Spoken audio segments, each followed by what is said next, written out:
ചിരിയുടെ തമ്പുരാക്കന്മാർ ചിരിയുടെ പെരുമഴയുമായി എത്തുന്നു. ഫൺ ബേബി ഫൺ ശനി ഞായർ ദിവസങ്ങളിൽ രാത്രി 8 മണിക്ക് നമ്മുടെ സൂര്യ ടിവിയിൽ. ഒന്നെങ്കിൽ ഈ കാണിക്കുന്ന മുഴുവൻ കാവട്യ, അങ്ങനെയെങ്കിൽ അവള് മറ്റെന്തോ നിശ്ചയിച്ചുറപ്പിച്ചിട്ടുണ്ട്. അല്ലെങ്കിൽ അവള് ശരിക്കും മാറി. അങ്ങനെയെങ്കിൽ ശരിക്കും അവള് സഹതാപം അർഹിക്കുന്നുണ്ട്.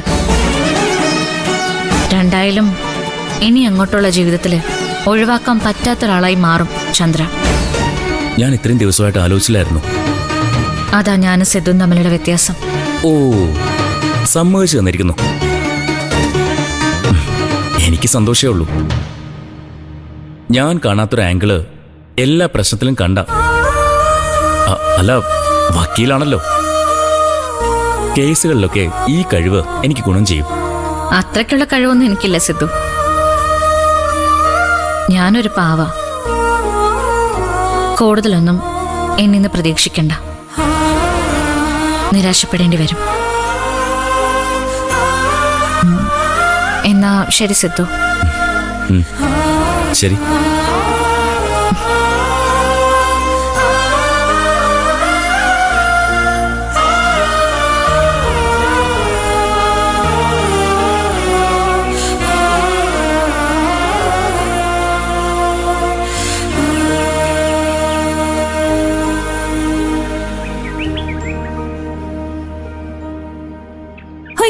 സ്വപ്നം കാണുവാണോ?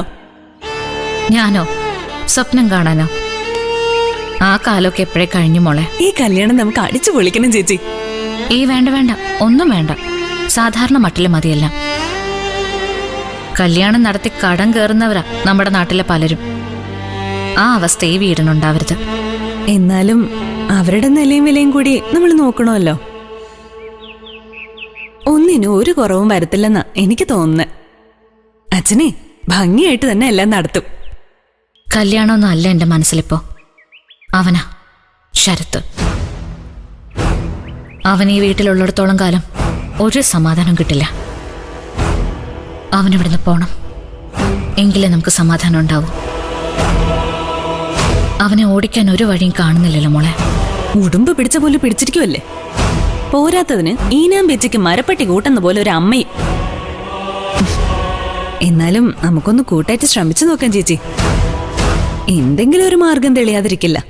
ഞാനും സിദ്ധുവും തമ്മിലുള്ള കല്യാണം ഒരു കാരണവശാലും നടത്താൻ സമ്മതിക്കില്ലെന്ന അമ്മയും മോനും കൂടി ഇവിടെ ഒന്ന് ഭീഷണിപ്പെടുത്തിയത്. എങ്കിൽ പിന്നെ ഒന്ന് കാണണമല്ലോ. മുടക്കാൻ അവനും നടത്താൻ ഞാനും കൂടെ നിന്നേക്കണം. അത് പിന്നെ പ്രത്യേകിച്ച് ചോദിക്കാനുണ്ടോ?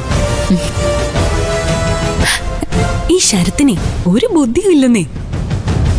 ഉണ്ടായിരുന്നെങ്കിൽ എപ്പോഴേ നമ്മുടെ കള്ളത്തരമൊക്കെ പിടിച്ചേനെ. ചില നേരത്തെ എനിക്ക് ചിരി വരും ചേച്ചി. ഒരു വിധത്തിലാ പിടിച്ചു നിൽക്കാറ്. കല്യാണം കഴിയുമ്പോ എനിക്ക് നിന്നെ ഒരുപാട് മിസ് ചെയ്യും. അച്ഛനെയും. അതോർക്കുമ്പോഴാ സങ്കടം. പിന്നെ ഈ വീടും സുധേട്ടനെ കുറിച്ചുള്ള ഓർമ്മകളും എല്ലാം എനിക്ക് നഷ്ടാവും.